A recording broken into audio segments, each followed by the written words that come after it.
सास ससुर की सेवा करो। वो मैया ने कहा ठीक है आज मैं करूंगी। हम कहे करो। गई शाम के टाइम भोजन वोजन बनाने के बाद सासू माँ सोई थी गई, बड़ा बड़ा नाखून था, लगी दबाने। जो दबाने के पहले बार दबाई पूरा नखुनवा उनके पैरवा में घुस गया पैर में। अब सासू माँ छटपटा उठी, लगी हल्ला करने, अरे तूने ये क्या किया, पूरा गुस्सा मेरे पैर में निकाल दी। अब बहू बेचारी चली आई दूसरे दिन प्रवचन में।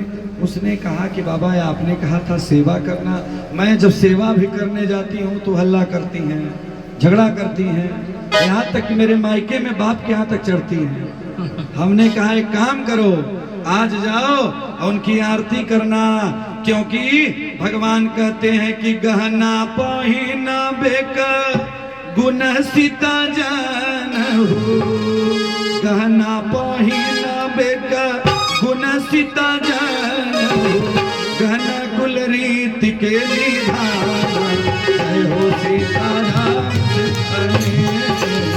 गहना कुल रीति के निधाना, सीताराम से भजो, गहना पहिरा बेटा गुणा बेटी जाना हो, गहना पहिरा बेटा गुणा बेटी जाना हो, गहना कुल रीति के निभाना, हाँ सीताराम से बने, गहना कुल रीति के निभाना, हाँ सीताराम से बने।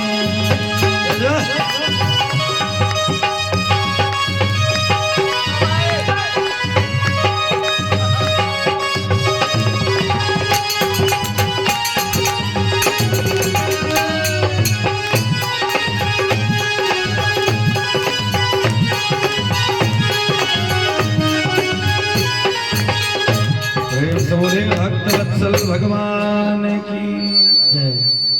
मैंने बहू रानी से कहा कि देखो आप सास की पैर दबाओ या मत दबाओ, एक काम करना, कभी भी उनको अपने मुंह से अनुचित मत बोलना, कोई गलत बात मत बोलना कि जो उनको दिल को छू जाए, क्योंकि आज आप सास बनी हो, वो सास बनी है तो कभी आप भी सास बनोगी। इसलिए निवेदन करना चाहते हैं कि अगर हम सेवा पर नहीं दबा सकते तो कम से कम उनके वस्त्र को, कपड़े को बढ़िया साफ करके, सुंदर करके, बढ़िया जैसे अपने कपड़ा पहनते हैं उनकी सेवा कपड़ा तो कर ही सकते हैं। यही सबसे बड़ी पूजा है। कलयुग में चरण दबाने के पति के कोई आवश्यकता नहीं है। केवल और केवल एक काम करना चाहिए, अपने पति के लिए सिर्फ और सिर्फ आप इतना प्रयास करिए, अगर पति आपके गुस्से में है तो आप बिल्कुल लक्ष्मी बन जाइए ना। अगर पति रुद्र का अवतार लिया है, नाराज है किसी वजह से, तो आप एकदम लक्ष्मी बन जाओ, सीता बन जाओ। और अगर आप काली का रूप धारण करो, जब आप काली का रूप धारण करो तो हम लोग भगवान विष्णु बन जाए। शांताकारम भुजग शयनम, शांत हो जाएंगे, झगड़ा होवे नहीं करेगा, सब मंगल होगा। क्योंकि ये कथा किसकी है भैया?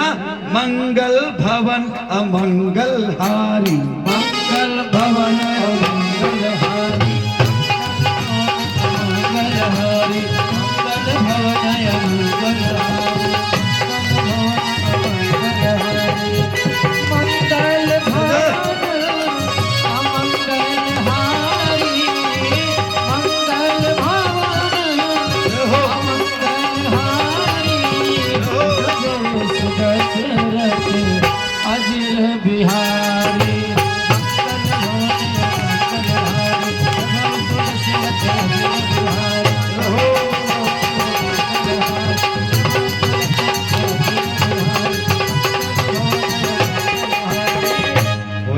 वत्सल भगवान की जय। आज कंस परेशान हो गया बेचारा, भगवान को मारने के लिए बार बार, लेकिन आज भगवान के मुख में जब मिट्टी मैया ने देखा तो मैया ने कहा कि लाला ये तेरे मुख में क्या है? भगवान ने कहा कि देखना चाहती हो कि मुख में क्या है? आज मैया ने कहा कि दिखा क्या है। आज भगवान कृष्ण ने अपने मुख को खोल दिया और तीनों लोक दिखाई देने लगा। पृथ्वी, वायुमंडल, सागर, सप्त सागर, पुराण, वेद, उपनिषद, हम, आप, दुनिया सब मुख में दिखने लगी भगवान को। भगवान के मुख में मैया को दिखने लगी। बारे प्रभु, मैया ने प्रणाम किया कि प्रभु आप साक्षात पर ब्रह्म परमात्मा हो, मुझे पुत्र रूप में मेरे पास आए हो, मेरा यह सौभाग्य है कि मैं आपकी सेवा करूं। आज भगवान कृष्ण प्रसन्न है। भगवान कृष्ण की लीला का जितना वर्णन किया जाए वो कम है। महादेव ने पार्वती से कहा कि देवी जानती हो प्रभु का दर्शन करना परम सौभाग्य होगा। मेरे माधव, मेरे कृष्ण, मेरे राम आज जन्म लिए हैं, कितने सुंदर बालक हैं देखो। क्योंकि कस्तूरी तिलकम ललाट पटले, भगवान का नामकरण हुआ, थोड़े और बड़े हुए और उसके बाद पढ़ाई का नंबर आ जाता है ना। थोड़े बच्चे जब बड़े होते हैं, पहले जमाने में जब बच्चे 6 साल के होते थे माननीय पांडे जी, तब जो है एडमिशन होता था, है ना।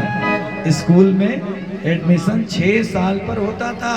क्योंकि मैंने भी बीएड किया है तो मुझे पता है कि क्या नियम है, ठीक है। क्योंकि मैं भी सरकारी स्कूल का भी सेवक हूँ। तो बीएड वालों को बताया जाता है कि भैया जब 6 साल का बच्चा हो तब स्कूल में एडमिशन कराओ। लेकिन आज एक जगह मैंने कथा गाने हम लोग गए थे, वहाँ अग्रवाल परिवार था। वहाँ एक माता जी थी, उन्होंने कहा बाबा मैं तो सब बच्चों को पढ़ाती हूँ। हमने कहा आपके घर के बच्चे कितने साल के हैं? उन्होंने कहा एक 3 साल की है पिंकी, रिंकी 4 साल की है और एक मेरा बेटा है वो भी 5 साल का है। तो हम कहे सब स्कूल जाते हैं? उन्होंने कहा हाँ सब प्ले ग्रुप में जाते हैं। चलिए बढ़िया है। यानी बच्चों को 6 साल के पहले नियम नहीं है, लेकिन आजकल प्ले ग्रुप का स्कूल खुला है। प्ले ग्रुप जो घर में सिखाना चाहिए आजकल लोग बाहर सिखाते हैं। बारे प्रभु, आज भगवान कृष्ण बलराम को पढ़ाई के लिए भेज दिया गया। कम उम्र में विचार करिएगा, पहले जमाने में गुरु के घर बच्चे पढ़ते थे, विद्यालय में पढ़ते थे। पहले जमाने में हमारे यहाँ प्रार्थना होती थी क्या कि वह शक्ति हमें दो, दया निधे कर तव्य मार्ग पर कट जाए। वह शक्ति हमें दो, दया निधे कर तव्य मार्ग पर कट जाए। सेवा पर उपकार में हम जग जीवन सफल बनावे। हम दीन दुखी निभलो विकलो, हे सेवक भव सब ताप हरे। हम दीन दुखी निभलो विकलो, हे सेवक भव सब ताप हरे। है अटके भोले भटके उनको तारे खुद कर जावे। पहले जमाने में ऐसी प्रार्थना होती थी, आजकल स्कूलों में गजब गजब प्रार्थना होने लगी। पहले जमाने में बच्चों को पढ़ाया जाता था ग से गणेश, गमला, उसके पहले ग से मामा जी के समय में ग से गणेश, ग से गणेश और फिर ग से कमला, गमला। अब क्या पढ़ाया जाता है भैया? ग से गधा, गधा। शायद यहाँ ना पढ़ाया जाता हो लेकिन और जगह हो गया। तो सोच लीजिए आप कि जब हम बच्चे को ऐसी शिक्षा दे रहे हैं, ऐसे ही महाराज छत्तीसगढ़ में एक ईसाई का स्कूल था, कॉन्वेंट। उस स्कूल का ये नियम था, जब स्कूल के बच्चे बस में बैठते थे तो स्कूल का ड्राइवर चाबी लगाता, ध्यान से सुनिएगा, स्कूल का बच्चा चाबी लगाता और कहता बोलो श्याम रामचंद्र की। गाड़ी स्टार्ट नहीं हुई। ध्यान सुनिएगा। फिर कहता ड्राइवर, बोलिए वृंदावन बिहारी लाल की, गाड़ी स्टार्ट नहीं हुई। अच्छा, ईसाइयों का कौन भगवान है बताइए, जो लटके रहते हैं? हाँ, जो ईसाइयों के भगवान है। ईसा मसीह की जब जयकारी लगाया तो गाड़ी स्टार्ट कर दिया। विचार करिएगा यार, ये बच्चों का ब्रेनवाश कैसे हमारे सनातन धर्म के खिलाफ जो लोग हैं वो करते हैं। ध्यान से सुनिएगा। राम का नाम लिया तो गाड़ी स्टार्ट नहीं किया, कृष्ण का नाम लिया गाड़ी स्टार्ट नहीं किया।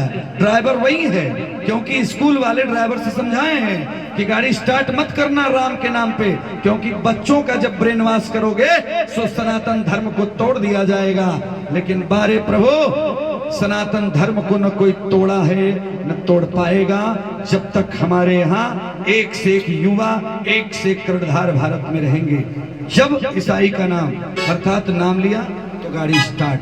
बच्चों के दिमाग में आ गया कि राम में ताकत नहीं, कृष्ण में ताकत नहीं है, ईसाइयों के भगवान में बड़ी ताकत है। विचार करना, आपको समझाना पड़ेगा, भागवत कथा करानी पड़ेगी, राम कथा करानी पड़ेगी कि नहीं, दुनिया में हमारे भगवान से बड़ा न तो कोई था, न कोई है, न कोई रहेगा, भूतो न भविष्यति। मैं नहीं कहता, आप विचार करना।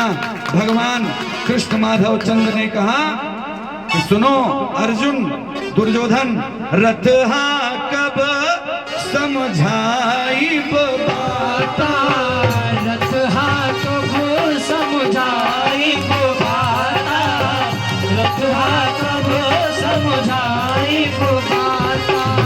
चक्र सुदर्शन गबन, चक्र सुदर्शन गबन हाथा, चक्र सुदर्शन गबन हाथा। भगवान कृष्ण ने कहा कि अर्जुन मैं तुम्हारे साथ तो रहूंगा लेकिन धनुष नहीं उठाऊंगा, चक्र सुदर्शन नहीं उठाऊंगा। अर्जुन ने कहा कि प्रभु जिसके साथ आप रहेंगे उसको धनुष बाण उठाने की क्या आवश्यकता है, उसका काम तो स्वयं ही हो जाएगा। विचार करना है आप। कॉन्वेंट में पढ़ाना बुरा नहीं है, पढ़ाइए, लेकिन अपने धर्म को त्याग करके अगर कोई स्कूल कहता है बच्चे को आप तिलक लगा के भेजते हो, अगर वो अध्यापक वो स्कूल अगर उसको मना करता है तो वहां पे अपने बच्चे को मत पढ़ाना। इतना गारंटी ले रहा हूं कि अगर बच्चा आपका पढ़ भी लिया तो जीवन में वो कुछ नहीं कर पाएगा, क्योंकि हमारा सनातन धर्म सबसे बड़ा धर्म है, इससे बड़ा धर्म कोई नहीं है। इस प्रकार विचार करना। मेरी एक छोटी सी बिटिया है, मैंने कॉन्वेंट में स्कूल में एडमिशन कराया, मुझे भी लगा कि यार पढ़ाई अच्छी होनी चाहिए, लेकिन हमारी बिटिया की आदत है कि वो तिलक लगा के जाती है। स्कूल में संस्कार होता है बच्चों में। स्कूल के टीचर स्टाफ जितने भी हैं सब हमारे परिचित हैं, आप सभी जानते हैं। कॉन्वेंट स्कूल हमारे यहाँ जो है जितने भी अध्यापिका हैं सब जानती हैं, कहीं न कहीं कोई रुद्राभिषेक के लिए, कोई महामृत्युंजय के लिए। वैसे भी मैं सरकारी शिक्षक हूँ तो थोड़ा बहुत परिचय तो हो ही जाता है। भगवान की कृपा से मैंने देखा कि स्कूल का मैनेजमेंट ये निर्धारण किया कि बच्चों को तिलक लगा के स्कूल में नहीं जाना है। मैंने स्कूल से अपनी बिटिया को निकाल के दूसरे स्कूल में मैंने डाला। मैंने कहा कि जहां मेरे प्रभु का जो तिलक लगाने वाले कोई स्कूल में लोग काटते हैं वहां पे मेरी बिटिया पढ़ेगी नहीं, क्योंकि मैं ऐसा पढ़ाई को बिल्कुल नहीं समझ पाता कि जहां पे हमारे धर्म को न माना जाए, जहां पे आपके बच्चों को कुछ न कुछ संस्कृत के श्लोकों को सुनाया जाए, जहां हिंदी समझाया जाए, वहीं अपने बच्चों को पढ़ाइएगा, नहीं तो कोई मतलब नहीं है पढ़ाई का।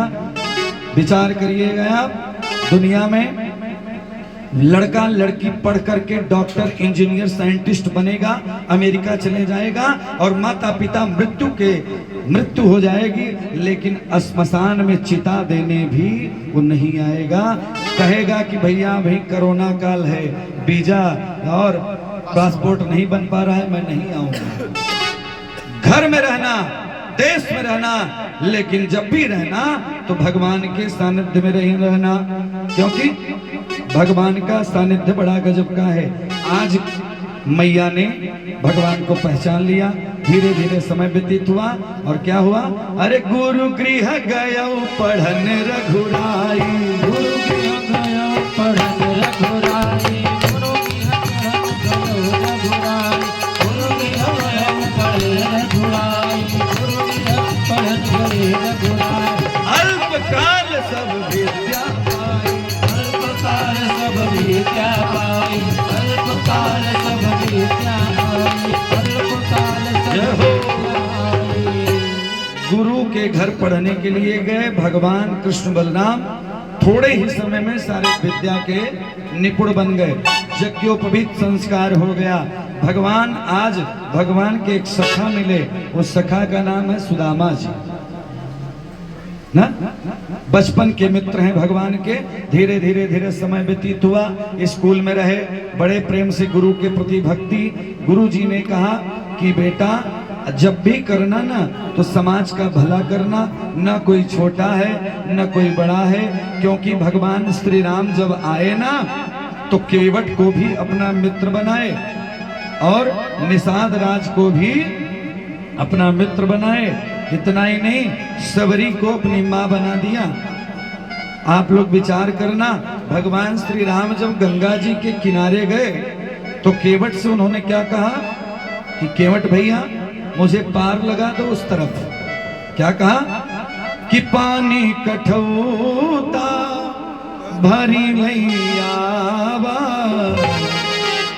क्या कहा मांगी नाव न केवट आना, कही तोहार मरम में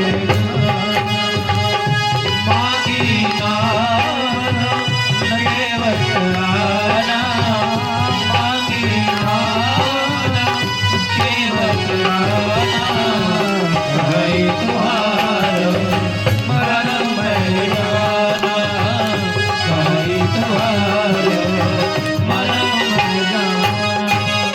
भगवान ने कहा कि भैया गंगा पार करा दो। केवट ने कहा मैं पार नहीं कराऊंगा, लेकिन बहुत बातचीत होती है। फिर भगवान ने कहा ठीक है केवट, तू मेरा चरण धो लो। सुनना है आप लोग, कठवत जानते हैं आप लोग? आपके यहाँ कठवत होती है, बड़ी से पहले काठ की कठवत होती थी।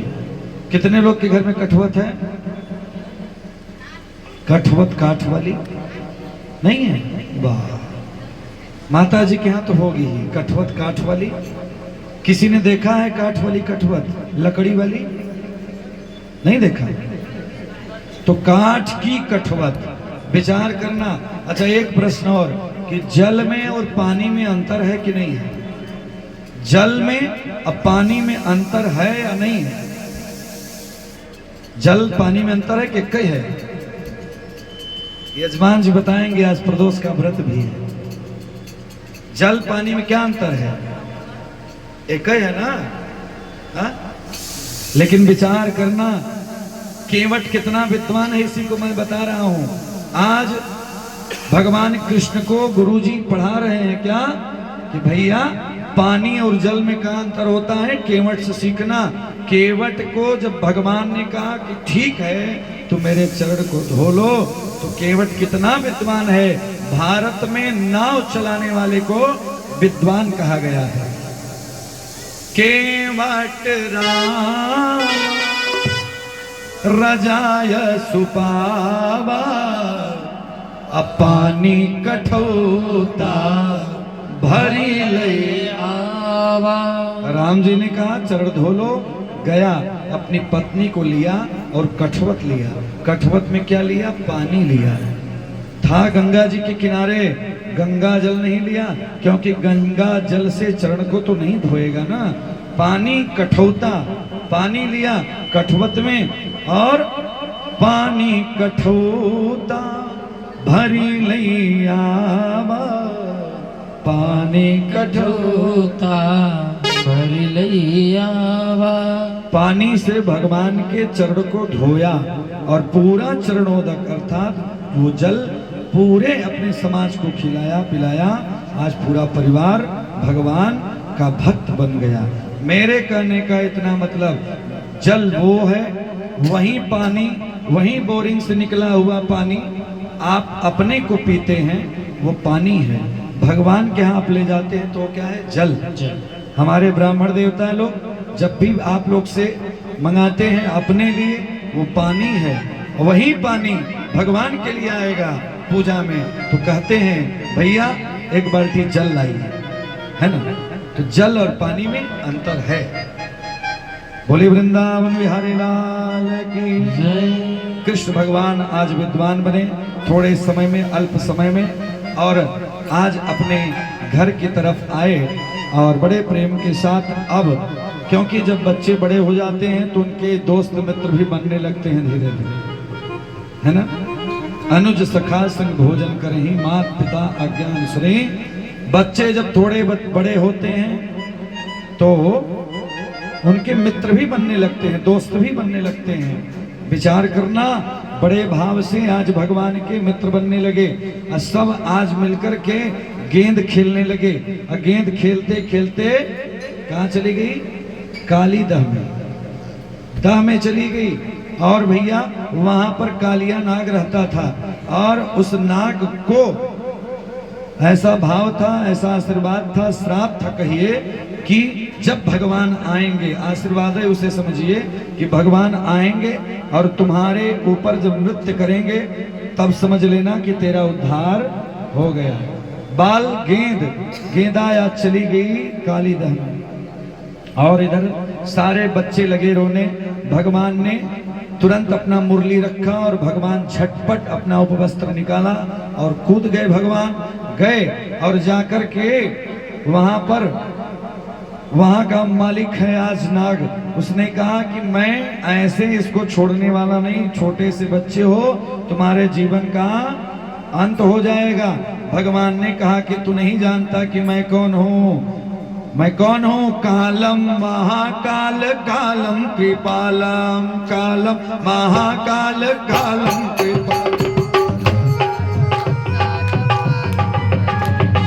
कालम महाकाल कालम कृपालम, संसार पारम भजो, संसार मानव कोटि प्रभासी शरीरा। प्रेम से बोलिए भक्त वत्सल भगवान की। आज का भी भगवान युद्ध करने के लिए वो जब तैयार हुआ, भगवान तत्काल उसके फन पर चढ़ गए। फन पर चढ़ने के बाद जो ही चरण भगवान का पड़ा है उसके माथे पर, समझ गया कि ये कोई साधारण नहीं, मेरे भगवान हैं। अरे गाने लगा, क्या गाया? सब लोग मिलकर गाइए। आज वो गाने लगा और भगवान को लेकर के ऊपर आने लगा। सब लोग देख रहे थे, मुरली भगवान के हाथों में आ गई कि अच्युतम केशवम राम नारायण कृष्ण दामोदरम वासुदेवम।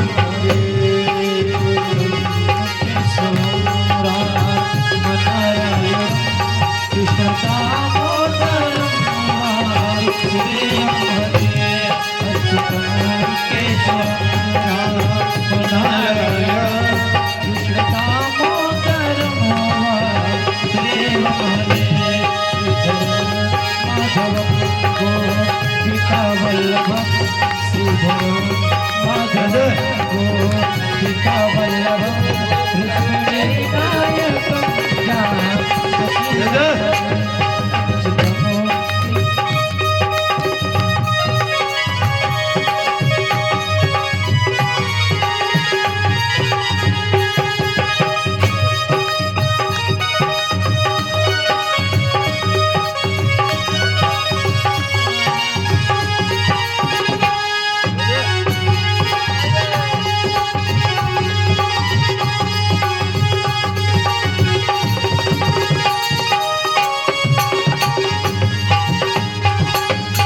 प्रेम से बोलिए वृंदावन बिहारी लाल की। आज कृष्ण भगवान का दर्शन हुआ, पूरे ग्वाल वाले मस्त हो गए। पुनः आशीर्वाद नाग को मिला और वहाँ बड़े प्रेम के साथ भगवान अपने मित्रों सखाओं के साथ आए। मैया ने देखा कि हमारा पुत्र धीरे धीरे बड़ा हो रहा है। आज भगवान ने कहा कि मैं भी चाहता हूं कि थोड़ा जाऊं घूम आऊं। कहा धन्यम वृंदावनम, सुंदर वृंदावन। कितने लोग हैं जो वृंदावन गए हैं? कितने लोग हैं वृंदावन जाने वाले? आप लोग में से कोई नहीं गया? अरे वाह भाई वाह, धन्य है, बहुत भगवान की कृपा है। आप लोग तो महाराज पूरे भारतवर्ष में ऐसी कोई जगह ही नहीं है जहां झारखंड के लोग न रहते हैं। मैं तो पिछले साल जनवरी में गया था। आपके झारखंड के ही बड़े हमारे प्रिय हैं रविंद्र भैया के द्वारा बड़ा सुंदर वृंदावन मथुरा कई दिनों तक घूमने का अवसर मिला। और धन्य है हमारे कथावाचक बड़ा दिव्यतम महाराने का अवसर मिला, कथा भी कहने का अवसर मिला। तो भैया आइए वृंदावन 2 बार भगवान का नाम ले लीजिए और फिर उसके बाद भगवान की कथा बड़ी सुंदर है, क्योंकि आगे भगवान कृष्ण और राधे रानी की मुलाकात होनी है। प्रेम से बोले वृंदावन बिहारी लाल की। आइए जय राम लला जय जनक लली,